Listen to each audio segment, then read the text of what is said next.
करेंगे। बड़ी खबर हम आपके साथ साझा कर दें, हाथरस भगदड़ केस में बड़ी कार्रवाई हुई है।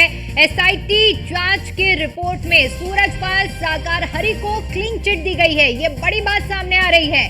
जांच रिपोर्ट में बाबा का नाम तक नहीं है, जिसके नाम पर 2 लाख से ज्यादा लोग जुटे हुए थे। क्या 1% की भी जिम्मेदारी बाबा की नहीं बनती है? ये बड़ा सवाल है। क्या वोट बैंक के चलते बाबा पर शिकंजा नहीं कसा जा रहा है? किसी भी नेता ने एग्रेसिव तरीके से बाबा को क्यों नहीं घेरा है?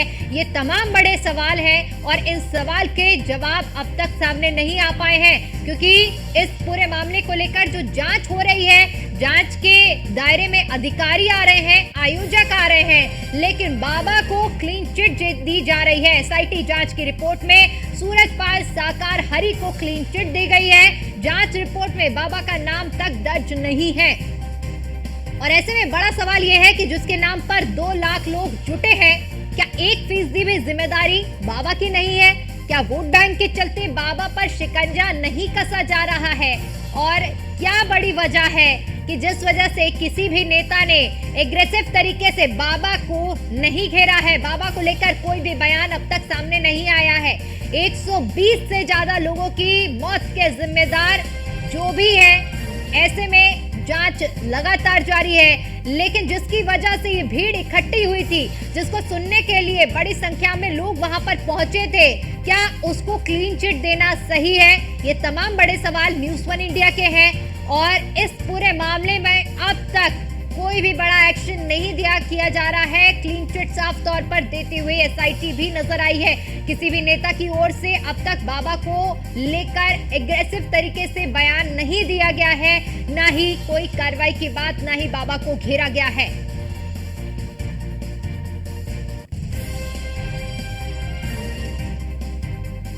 तो एसआईटी जांच की रिपोर्ट में सूरजपाल साकार हरि को क्लीन चिट दी गई है और इस पूरे मामले को लेकर अब जब कार्रवाई हो रही है तो कार्रवाई के जद में अधिकारी भी हैं, आयोजक भी हैं, लेकिन रिपोर्ट में कहीं भी सूरजपाल उर्फ भोले बाबा का नाम का जिक्र तक नहीं है।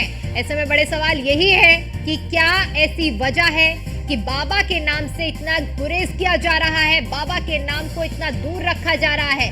क्यों कोई भी नेता बाबा का नाम लेने से डर रहा है? क्यों किसी ने भी प्रमुखता से बाबा का नाम नहीं लिया है? बाबा को अब तक क्यों नहीं घेरा गया है? ये बड़े सवाल हैं इन रिपोर्ट के सामने आने के बाद। जांच रिपोर्ट में बाबा का नाम शामिल नहीं है, जिसके नाम पर 2 लाख से ज्यादा लोग जुटे हुए थे। क्या ऐसे में जिम्मेदारी नहीं बनती है? क्या 1% की भी जिम्मेदारी बाबा की नहीं बनती है? और ऐसी क्या बड़ी वजह है जिस वजह से बाबा पर शिकंजा नहीं कसा जा रहा है? ये तमाम बड़े सवाल हैं जिनके जवाब तलाशने बेहद जरूरी है।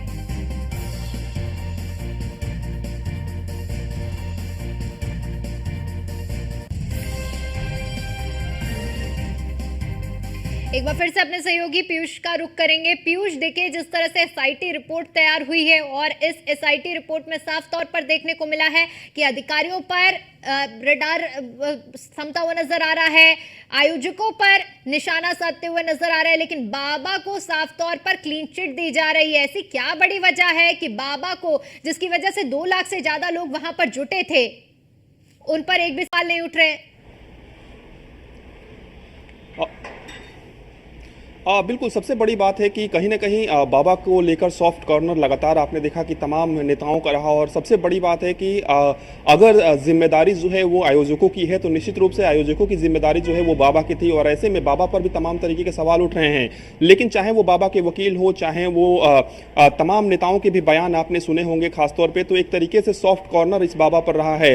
इस बात से भी इनकार नहीं किया जा सकता है कि चूंकि इस देश में राजनीतिक लिहाज से भी कई चीज़ें देखनी होती है, तो क्या एक कारण यह भी है क्योंकि बाबा से जुड़े हुए जो लोग हैं वो भी अभी भी इस इतने बड़े हादसे के बाद भी बाबा के खिलाफ कुछ भी नहीं सुनना चाहते, जो उनके सेवादार हैं, जो उनके भक्त हैं।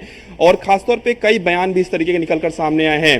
पुलिस प्रशासन भी इस पूरे मामले में चूंकि जांच कर रही है, लेकिन किसको पकड़ा जा रहा है? आप देखिए, जो मुख्य आयोजक था हाल ही में देव प्रकाश मधुकर, उसको पकड़ा गया। और सबसे बड़ी बात है कि बाबा तक आंच क्यों नहीं जा रही है, बाबा को शिकंजे में क्यों नहीं लिया जा रहा है। और अलग अलग जगहों से जिस तरीके से देश भर में ये मांग की जा रही है कि अगर बाबा का ये आयोजन था तो निश्चित रूप से जवाबदेही जो है वो कहीं ना कहीं बाबा की भी बनती है, लेकिन कई तर्क दिए जा रहे हैं। निश्चित रूप से ये कह सकते हैं कि इस तरीके से बाबा को बचाने का ही प्रयास, या ये कहें कि उन पर उंगली नहीं उठ रही है, इस तरीके से इस रिपोर्ट में सारी चीजें नजर आ रही है। इसके साथ ही आपने देखा कि अभी तक बाबा के जो वकील है एपी सिंह, वो भी पूरी तरीके से वो दूसरी बात कर रहे थे, भगदड़ की बात कर रहे थे, लेकिन परसों जिस तरीके से उनका स्टेटमेंट आया, उन्होंने पूरी तरीके से इस केस का पूरा एंगल बदलने का प्रयास किया।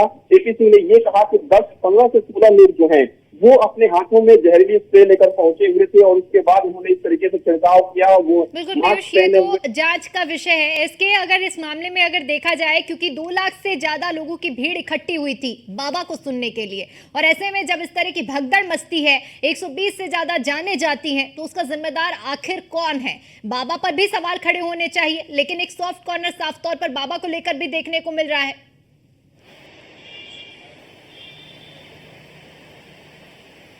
बिल्कुल निश्चित तौर पर, क्योंकि अगर हम एसआईटी की पूरी रिपोर्ट को पढ़ेंगे तो उसमें कहीं भी सीधे तौर पर विश्व हरि बाबा का नाम नहीं है, लेकिन जो भी ठीकरा वो पूरा आयोजकों पर और साथ ही साथ स्थानीय प्रशासन पर फोड़ा गया है। हालांकि इसमें बहुत सारी चीजें हैं, जैसे कि जब वहां पर मौके पर पुलिस पहुंची थी तो उनको निरीक्षण नहीं करने दिया गया था, आयोजकों की तरफ से पुलिस के साथ दुर्व्यवहार किया गया था, मौके पर नहीं रुकने दिया गया था। ये बातें भी एसआईटी ने अपनी रिपोर्ट में लिखी हैं। जहां तक बाबा विश्व हरि का सवाल है, सीधे तौर पर उनका नाम कहीं भी एसआईटी ने अपनी रिपोर्ट में नहीं लिया है। जो रिपोर्ट हमारे पास रिपोर्ट के मुख्य बिंदु हैं, हालांकि रिपोर्ट करीब 291 पन्नों की है, वो जो रिपोर्ट उत्तर प्रदेश के गृह विभाग के पास है, उसके जो मुख्य बिंदु हैं वो लगातार हम अपने दर्शकों को दिखा रहे हैं, जिसमें बहुत सारी चीजें हैं, बहुत सारे सवाल हैं, साजिशों को लेकर भी इनकार नहीं किया एसआईटी ने, लेकिन सीधे तौर पर आप लोग बने रहिए हमारे साथ, एक बार फिर से हम आपका रुख करेंगे।